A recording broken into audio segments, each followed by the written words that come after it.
मी तुमच्या सगळ्यांसोबत माझा एक्सपिरियन्स शेअर करणार आहे आज अबाउट हिलिंग. ॲक्च्युली मला याआधी पाठीच्या कण्यामध्ये खूप पेन होतं, म्हणजे दुखत होतं मला बराच टाईम, आणि मी त्याच्याकडे दुर्लक्ष केलं होतं. म्हणजे मला कळतच नव्हतं की दुखतंय, पण मी ॲज इट इज जे होतं तसं दुखत असेल वगैरे.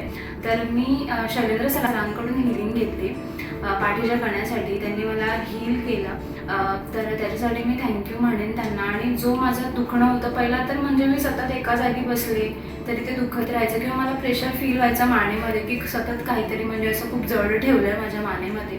तर असं आता काहीच फील होत नाही. विदाऊट 2 ते 3 हिलिंग्समध्ये मी बरी झाले, आणि अजूनही माझे हिलिंग्स होत आहे त्याच्यावरती. पण मी तर पहिल्यापेक्षा आणि आत्तापेक्षा खूप फरक आला माझ्या त्या मानेच्या कण्यामध्ये. सो मी थँक्यू म्हणेन सरांना.